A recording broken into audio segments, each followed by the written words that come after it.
하나님의 말씀은 잠언 2장 1절부터 9절까지 말씀을 보시겠습니다. 내 아들아, 내가 만일 나의 말을 받으며 나의 계명을 내게 간직하며 내 귀를 지혜에 기울이며 내 마음을 명철에 두며 지식을 불러 구하며 명철을 얻으려고 소리를 높이며 은을 구하는 것 같이 그것을 구하며 감추인 보배를 찾는 것 같이 그것을 찾으며 여호와 경외하기를 깨달으며 하나님을 알게 되리니 대저 여호와는 지혜를 주시며 지식과 명철을 그 입에서 내심이며 그는 정직한 자를 위하여 완전한 지혜를 예비하시며 행실이 온전한 자에게 방패가 되시나니 대저 그의 길을 보호하시며 그 성도들의 길을 보존하려 하심이니라. 그런즉 네가 공의와 공평과 정직 곧 모든 선한 길을 깨달을 것이라. 아멘.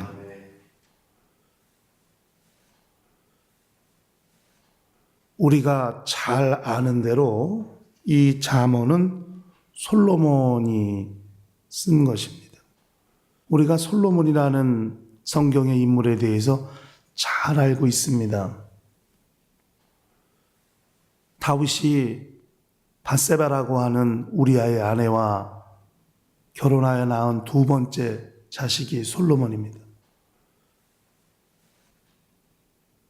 이 솔로몬이 임금이 되는 것, 다윗의 뒤를 이어 임금이 되는 것이 결코 그렇게 순탄치만은 않았습니다. 반대도 많았고 또 그 다윗의 여러 아들 중에 하나였고요. 특별히 정식 부인에게서 난 자식이 아니었기 때문에 대단히 쉽지 않았지요. 그리고 그렇기 때문에 솔로몬이 임금이 된 다음에 어린 나이에 하나님 앞에 강렬히 일천번제를 드리면서 하나님께 원했던 것이 지혜였습니다. 하나님께 지혜를 구했더니 하나님께서 지혜도 주셨고 솔로몬 이전과 이후에도 없는 부귀영화도 다 주셨습니다. 솔로몬이 어릴 때 임금이 돼서 하나님께 하나님을 경외하고 하나님을 향한 한결같은 마음, 변치 않는 마음을 유지하고 정말 하나님을 경외했더니 하나님께서 소원하는 지혜를 주셨고 그 세상을 살아가는 날 동안 정말 하나님께서 전무후무한 정말 이 땅에서 필요한 것 모든 것들을 다 공급해 주신 거죠. 그러니까 솔로몬은 자기의 인생을 통해서 자기의 삶을 통해서 무엇이 가장 필요하고 가장 중요하고 무엇이 가장 근본 터가 되어야 하느냐 기초가 되어야 하느냐를 확실히 아는 거예요. 그리고 하나님께서 공급하시는 것이 있다 하는 것을 그걸 아는 것이죠. 그러니까 성경의 원리는 아주 쉽습니다. 그러니까 우리가 하나님을 향하여 이웃을 향하여 하라고 하는 두 가지 방향이 있다. 또 하나님과 우리와의 관계 속엔 하나님을 가까이 하는 하나님 우리를 가까이 하신다고 하는 두 가지 방향이 또 있는 거예요. 그래서 우리가 연초부터 주일 설교를 들을 때 처음이 너희가 내 안에, 그럼 두 번째는 내가 너희 안에. 그러니까 하나님을 가까이 하면 하나님도 너희를 가까이 하시라. 이 원리가 어디든 다 적용이 되는 것입니다. 그 진리라는 것은 대단히 보편적인 거 아니겠습니까? 시대, 문화, 공간 모든 시대를 초월해서 다 적용이 될 수 있고 다 맞아 들어갈 수 있는 게 진리이거든요. 이런 하나의 원리가 있다는 것을 잘 알아야 되는 것이죠. 그러니까 하나님을 경외하는 것부터가 시작이라는 거예요. 하나님을 경외하는 것부터 출발하지 아니하면 지혜도 얻을 수 없고 이 땅에 필요한 모든 것들을 공급받을 수가 없다 하는 것입니다. 사람이 똑똑해서 얻는 것이 아니다 하는 거죠. 사람의 지혜로 얻는 것이 아니다 하는 것이죠. 하나님을 경외하는 것이 기초고 출발이고 시작이고 그것이 근본이고 터라 이거예요. 거기서부터 세워져 가는 거예요. 그러니까 영혼이 하나님을 경외하는 것부터 그 다음에 육체가 사는 날 동안에 모든 필요한 것들이 세워져 가는 것입니다. 하나님을 경외하는 신앙의 터 위에 육체가 살아가는 동안의 삶이 세워져 가는 것이다 하는 것이 잠언이 말하고 싶은 내용이 되는 것이죠. 그거는 솔로몬이 그런 삶을 살아왔기 때문에 자기의 인생 경험, 하나님을 경외해서 얻은 지혜, 그 다음에 하나님께서 주신 부귀영화, 다 그런 것들이 본인이 경험되어진 것이기 때문에 그렇게 잠언을 통해서 훈계하고 있다. 이렇게 우리가 이해하는 것이 필요할 것 같습니다. 그 지혜를 어떻게 얻느냐? 그러니까 삶의 방향이, 삶이 추구하는 삶의 방향이 지혜를 추구하고 지혜를 사모해야 하는데 그 지혜를 추구하는 방법이 뭔가 1절부터 4절까지 나와 있는 거예요. 뭐라고 그랬냐면 귀 기울이고 네 마음에 명철을 두라. 그 다음에 1절에는 나의 말을 받고 나의 계명을 간직하고 하나님의 말씀을 받고 그 말씀을 간직하고 부모의 말을 받고 그 말씀을 간직하고 놓치지 않으려고 하는 열심. 그러니까 그런 방법이 있다는 거예요. 말씀을 받고 말씀을 간직하고 귀를 기울이고 마음을 두고 그 다음에 3절에 가니까 소리를 높여 기도하라는 얘기거든요. 그것을 구하는 간절한 기도가 필요하다 하는 것이죠. 그 4절 가니까 구하고 그것을 찾으면 지혜를 받으려고 하고 마음에 두려고 하고 그것을 얻으려고 기도하고 그것을 구하고 찾으면 이것이 지혜를 추구하는 방법이죠. 그것은 그냥 얻어지는 것이 아니라 그렇게. 그러니까 솔로몬이 얼마나 하나님 앞에 예배드리고 기도하면서 그것을 간절히 받으려고 하고 마음에 두려워하고 그것을 얻으려고 손 높여 기도했고 그것을 구하고 찾았으면 하나님께서 내가 너에게 뭐 해줘야 하느냐 물을 때 지혜를 구하게 된 거 아니겠습니까? 이게 지혜를 찾는 방법이죠. 그러면 결과가 뭔지 아십니까? 지혜를 추구하는 방법의 결과는 5절에 하나님을 경외하는 걸 알게 되는 거예요. 하나님 경외하기를 깨닫게 되는 거예요. 하나님을 경외하는 것이 무언가를 알게 된다고 그렇게 말씀했습니다. 재밌는 것은 1절, 2절 받고 간직하고 귀 기울이고 마음에 명철을 두고 1절이죠. 그 다음에 3절, 4절 그것을 기도하고 구하고 찾으면 그러니까 위에서부터 오는 것을 받고 두고 기울이고 마음에 두고 간직하고 3절, 4절은 그것을 구하자고 기도하고 그것을 구하고 그것을 찾고 이렇게 위에서부터 오는 것 아래서부터 올라가는 것 항상 이것이 만나는 그곳에 하나님의 응답이 있는 것이다 하는 것이거든요. 이런 원리가 있다 하는 것입니다. 그러면 하나님 경외하기를 깨닫게 된다고 성경은 말씀하고 있습니다. 그렇게 지혜를 추구하는 사람들의 모습에서 하나님은 어떤 걸 베푸시느냐, 그 최종적 결과가 뭐냐, 그것이 6절부터 9절까지 나오게 되는 거거든요. 6절에 가니까 지혜를 주시고 지식과 명철을 그 입에서 내신다고 말씀했습니다.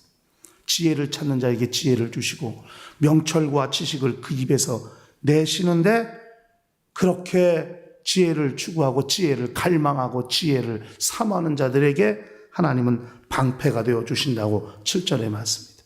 7절에 하나님이 방패가 되어 주신다는 거예요. 어떤 원수의 공격으로부터도 안전할 수 있도록 그분이 방패가 되어 주신다는 거예요. 지혜를 구하는 자를 향하여 하나님이 어떻게 일하시고 어떻게 역사하시는가. 그 다음에 8절 가니까 보호하시고 보존하신다는 거예요. 하나님께서 보호하시고 보존하시고 그 다음에 구절가니까 모든 선한 길을 깨닫게 된다는 거예요. 지혜를 얻은 자는 정말 실수가 적어지고, 지혜를 얻은 자는 시행착오가 줄어들고, 지혜를 얻은 자는 실패를 줄일 수 있어요.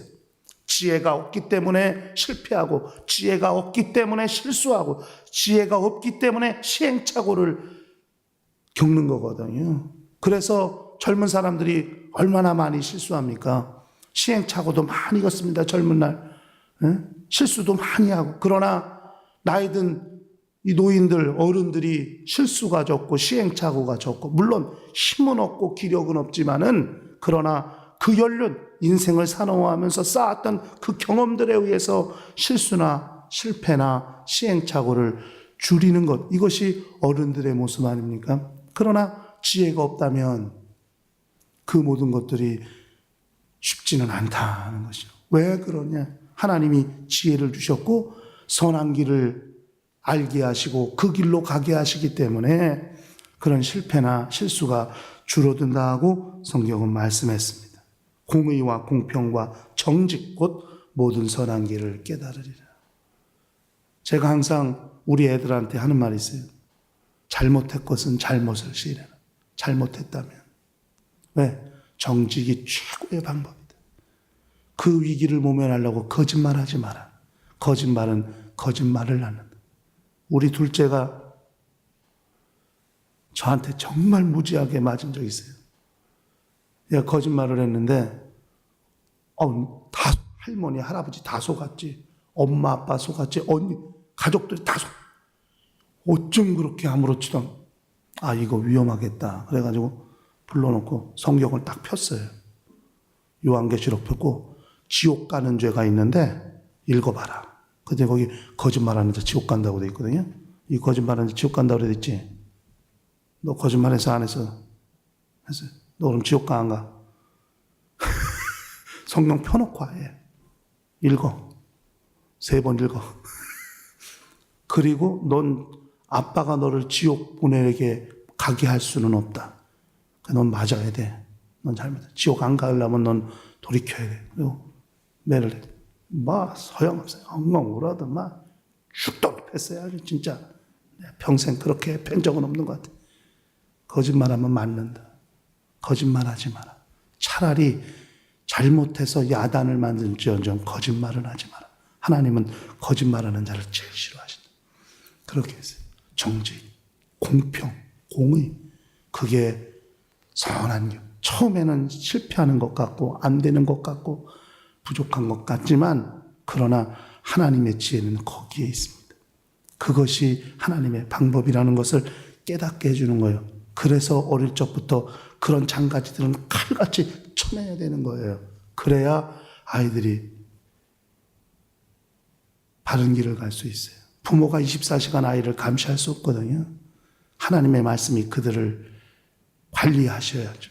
그래서 저 에베소 교회를 떠난 바울이 말씀과 성령께 그들을 부탁하고 떠나지 않습니까? 말씀이 그들을 움직이고 감동하고 그들을 관리하고 그들을 경영하고 그들을 길러야 하는 거거든요. 말씀이 아닌 것이 들어올 땐 어려운 거예요. 그러니까 바울이 그렇게 떠나 있으니까 갈라디아 교회도 어려워지고 빌립보 교회도 어려워지는 건 율법주의자들이라는 가라지가 들어와가지고 그렇게 믿음을 막 흔들어 버리지 않습니까? 이게 얼마나 힘들어집니까? 중요한 건 그거죠. 하나님께 지혜를 구하고 하나님이 주시는 지혜를 얻었다면 선한 길, 정직한 길, 공평한 길, 공의로운 길, 의의 길을 갈 수 있어야 한다 하는 것이 오늘 지혜가 주는 유익이에요. 하나님이 우리를 지켜주십니다. 그리고 하나님께서 보호하시는 거예요. 보존은 유지 아닙니까? 보호는 지키는 것이지만 보존은 그 상태를 유지하게 하시는 것 아닙니까? 지혜를 얻었다면 지혜를 얻은 상태가 유지되도록, 지혜를 얻은 자가 정말 위기에 처하지 않도록 그분이 지키시고, 그 지혜의 능력이 유지되도록 그분이 보존하시고, 그리고 선한 길을 갈 수 있도록, 의의 길을 갈 수 있도록 그렇게 그분이 깨닫게 해 주신다고 성경은 말씀했습니다. 그러므로 우리는 지혜가 필요하다.